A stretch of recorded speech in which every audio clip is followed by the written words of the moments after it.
the last 24 hours have seen a massive surge in the number of coronavirus cases in India.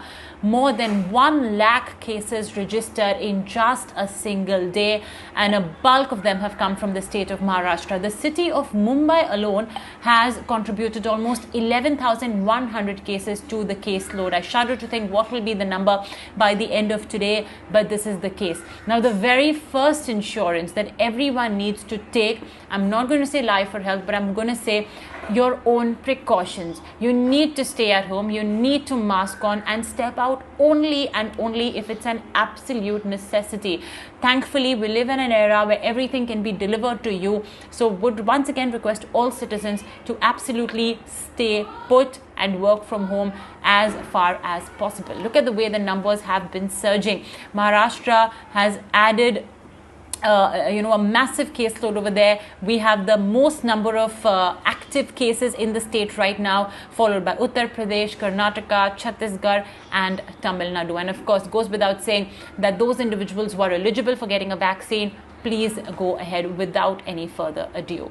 Well, the second most important insurance, of course, is health insurance, because while you may be suffering from COVID-19, you don't want your family members, etc., as well to suffer from a financial perspective, because unfortunately every disease and the treatment of that disease comes along with a hefty bill as well. So we decided to touch base once again on the health insurance front, and I hope that this conversation will get all of you to sort of sit back and introspect on your own coverage, on your own insurance policy, and ensure that it is adequately covering you, your family, from any sort of ailment and disease. So let's welcome now on the show Mr. Rakesh Jain, the ED and CEO of Reliance General Insurance. Mr. Jain, thank you so much for taking our time today on the show.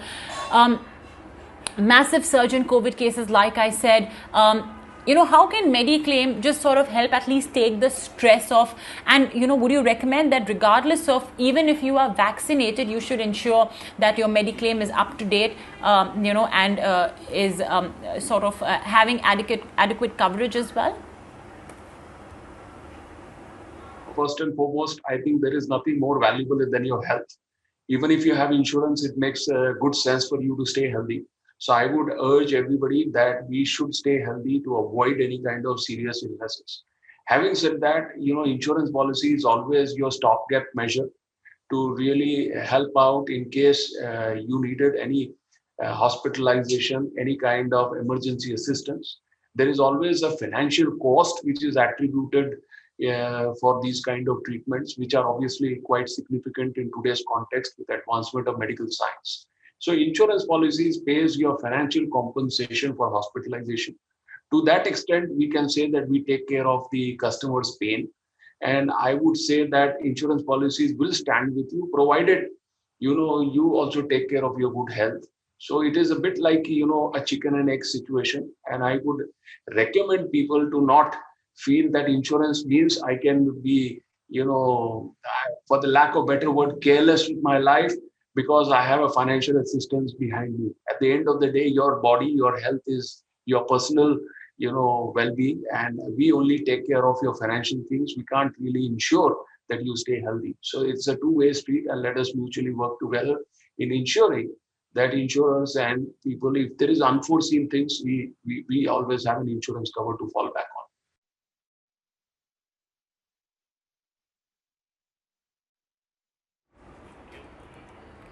Okay.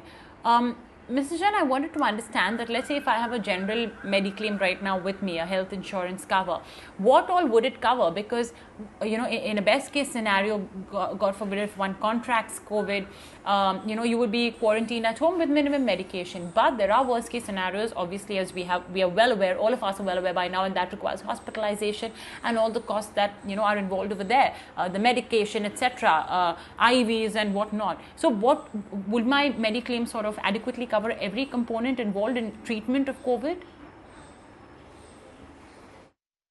So I think it's a very good question. I would like to, clarify that a health policy is an all-risk policy.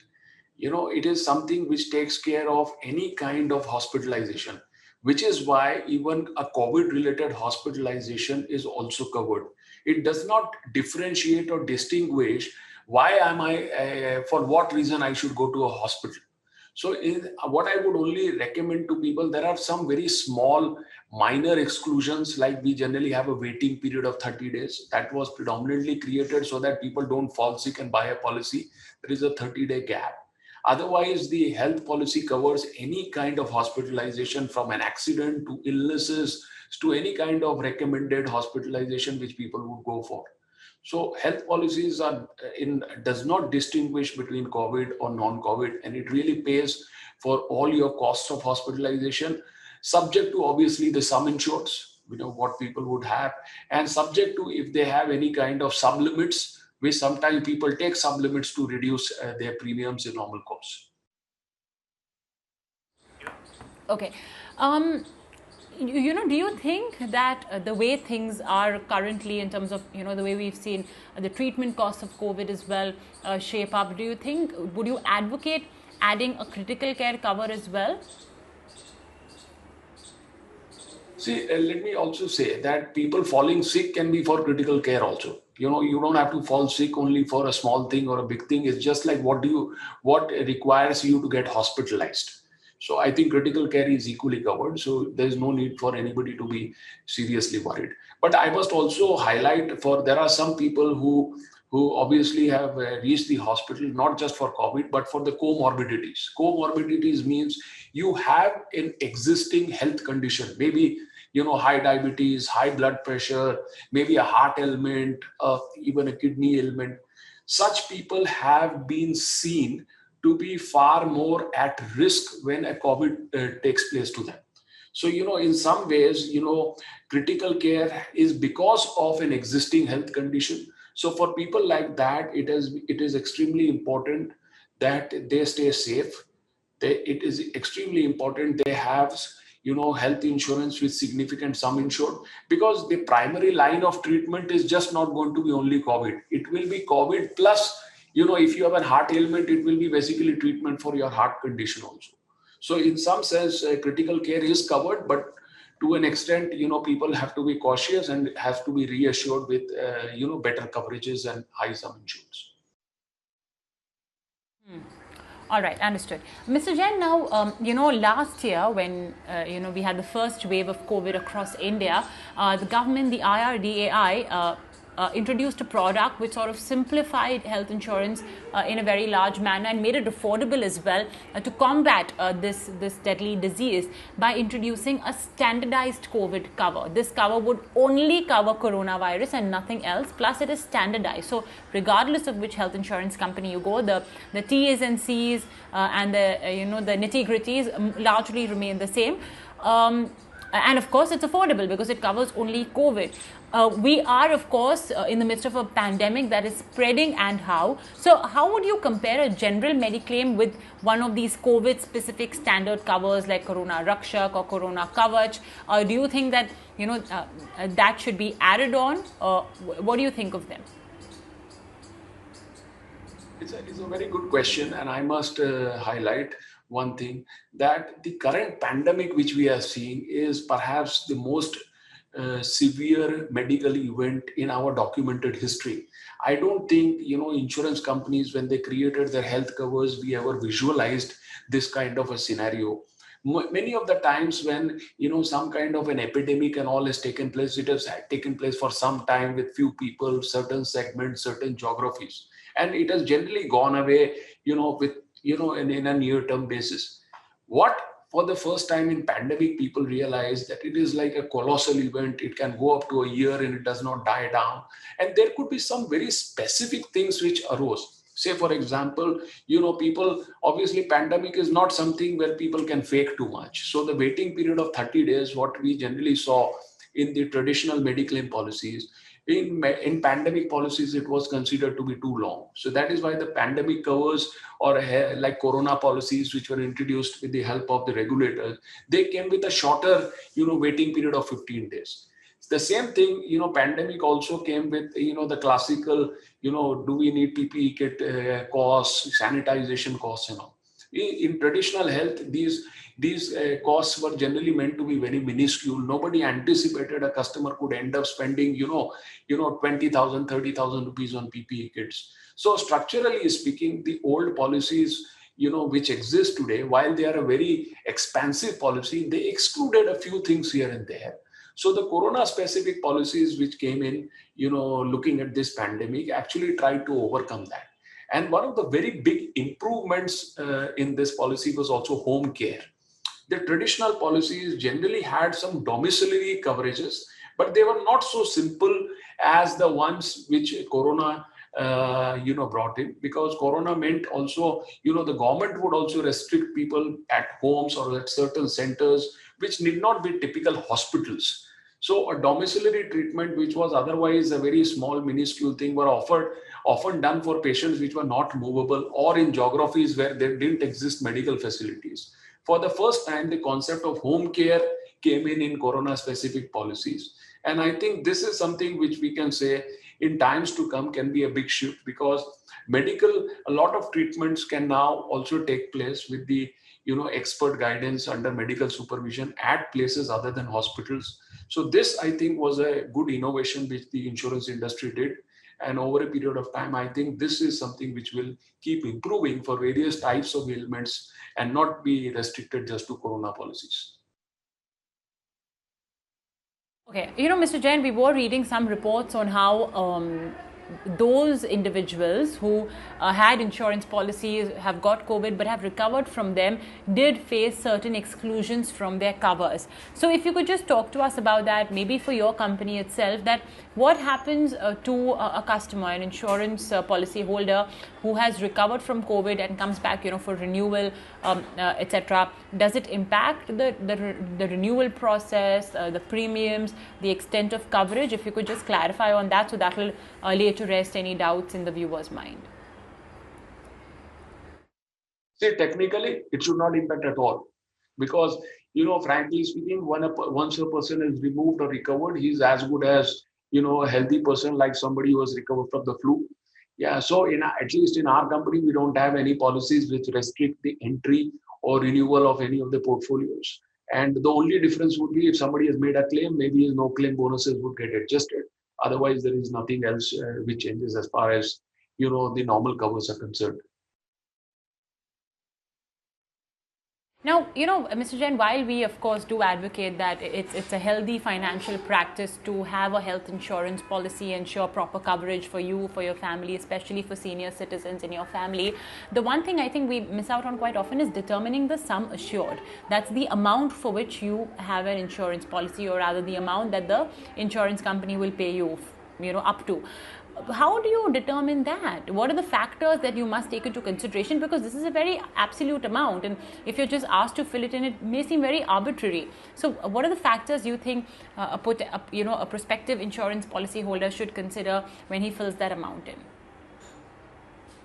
See, I think some insureds are typically, there are 2-3 ways by which a person can define. The first and the foremost a person should see is what kind of financial assistance he may require in case if something was to happen and a person may be hospitalized. So financial assistance, why I say, because different people have different financial capacity. So today a rich guy may think that I don't need a health insurance at all. I can afford a 20 lakh hospitalization bill on my own. Fine, we can go without insurance.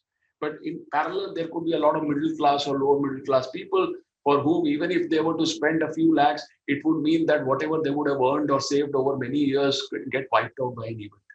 So in some sense, I would recommend that a person should first identify what is their financial strength and then decide how much they want to buy an insurance and how much they want to self-insure. The second thing is, generally people, should also look at the fact that what is the cost of medical care in the geography they look at. Structurally speaking, I can say today, if you want to go for a heart bypass, nothing in Mumbai will cost you less than 15 to 20 lakh rupees. If you go to a good hospital, if you want to go to a good doctor, you want to stay peaceful, with many various associated things. Now, a cost of healthcare today is a function of two things. Obviously, it is the cost which the hospitals charge you for. It is also the inflation in the running cost of the hospitals.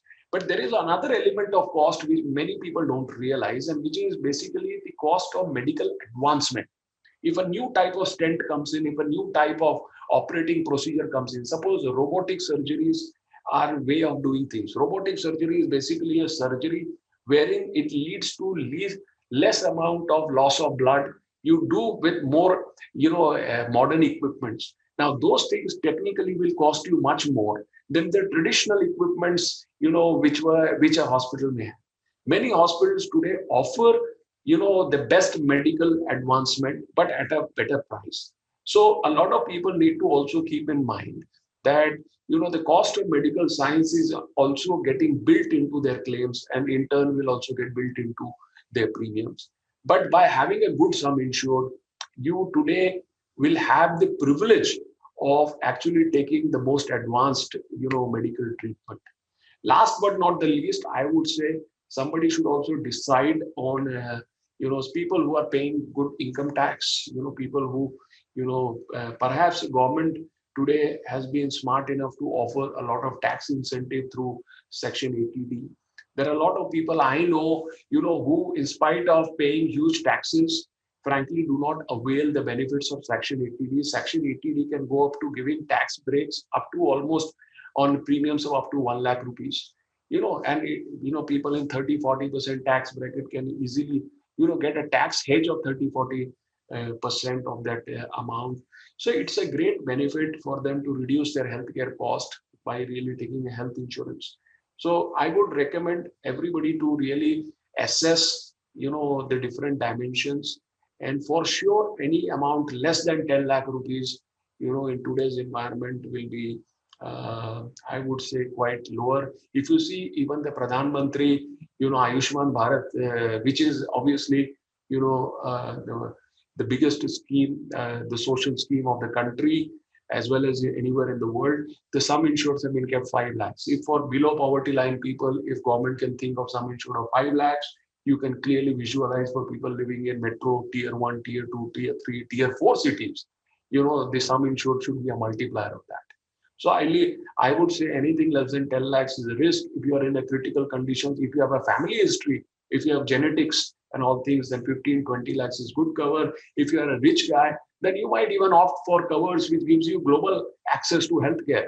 Like we also today have policies which allows people to really go across the world and get treatment. If you want to get the best of the cancer care in New York, John Hopkins, please take an insurance policy and we'll pay for those. So, frankly, it's a bit like a lifestyle choice. It's your financial choice. It is also like your health conditions, your family background, and your social status, which today should define what is the health insurance, sum insured you need to have. All right. Mr. Jain, we are in the midst of course, the resurgence which has caused the Maharashtra government, several other governments as well across the country to put curbs on how many employees visit offices. So we are all working from home, including your company, including insurance companies as well. So making a claim might seem a little bit of an arduous process for these individuals, for the insured. So how have you made life easy for these policyholders in the event that they do have to make a claim? How will you make the process easy, as everyone has to tackle with it being away from, as opposed to how we usually tackle things, and that is face to face? So I think one of the few things what we realized in this lockdown was that our ability to reach to a customer will be limited. To the customer, when he is going through so much of hassles, it will be inappropriate for us to expect that the customer will be able to freely provide all the documents. So the first thing what we did was we created an app, and in the app we gave customer the access to track his claim.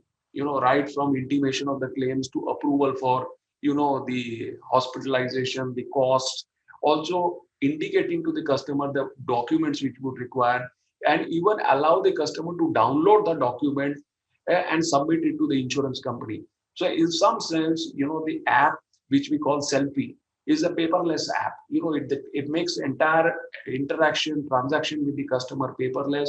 It's a two-way communication. We can also reach back to the customer with our, needs. We can also, converse with the customer, and it frankly cuts down the hassle of, reaching out, meeting, exchanging, and even discussing to a great extent. So I think this is where the digital, technology, the processes getting digital in an insurance company will be very helpful. Good companies will obviously be ahead of the curve in insuring. The other big advantage of this kind of an approach is it brings so much of transparency. I think many of the times a lot of customers are confused, and sometimes they misunderstand that the insurance company is not responding to, and insurance companies feel that there is a bit of a gap between the understanding or discussion or response time. I think when you are in a digital platform or an app, frankly speaking, everything becomes, explicit, it becomes transparent, and to my mind does a lot of good to insurance companies as well as to customers. So this, I think, is a welcome change. I would recommend that this should not be restricted only to, the current scenario. I think in times to come, this should be the preferred approach for all claims engagement. And I would strongly urge all the consumers to, download the app of the insurance companies. Many of them have a good apps, and see that they work with people who give them this bit of transparency, give them this bit of convenience, and perhaps, keep responding to them as on almost a real-time basis. Okay, well, Mr. Jain, we leave it at that. Thank you so much for joining us today on ET Now and just sharing your pearls of wisdom on the basic concepts of health insurance.